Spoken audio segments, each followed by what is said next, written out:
Dumaan sa tamang proseso at naayon sa konstitusyon ng impeachment complaint na inihain ng Kamara laban kay Vice President Sara Duterte. Yan ang sinabi ni House Speaker Martin Romualdez. At kahit pa naka-adjourn ng Kongreso, ay tuloy-tuloy pa rin ang paghahanda ng House Prosecutors para sa paglilitis. Si Melales Moras sa report. Ikinalugod ni San Juan City Representative Isabel Zamora na isa sa mga miyembro ng House Prosecution Team ang paghatid ng matapang at malinaw na mensahe ni House Speaker Martin Romualdez kaugnay sa impeachment case laban kay Vice President Sara Duterte. Bago mag-adjourn, nanindigan kasi si Romualdez na walang nilalabag na batas ang Kamara ukol sa impeachment at nakababahala rin ang ginawang pagpapabalik ng Senate Impeachment Court ng naturang reklamo sa kanila. I rise. Not in defiance, but with resolve, guided by duty, grounded in principle.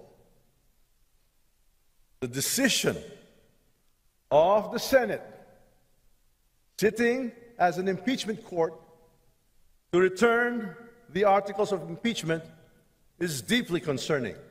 The House of Representatives acted not out of haste, but with deliberate care. We followed the law, we honored our mandate, and above all, we stood for what the Filipino people deserve.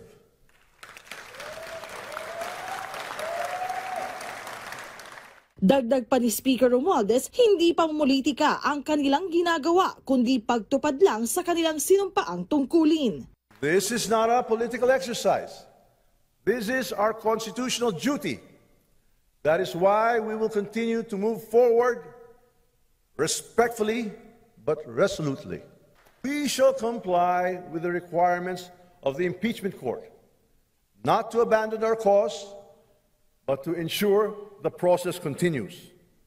Because in matters of truth and accountability, the House does not back down.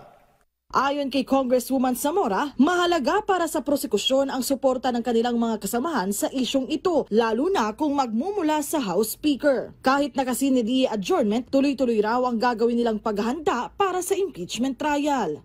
We are just the 11 prosecutors, but it matters so much to us, prosecutors, that we have the whole back of the House of Representatives.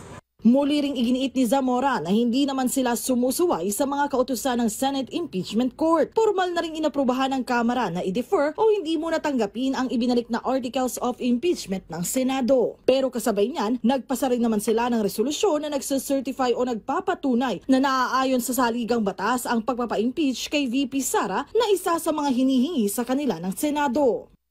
We are giving the message that we follow the rules, we follow the Constitution. We are not defying the impeachment court as impeachment prosecutors. We are bound by our duties under the law. We are following the impeachment court.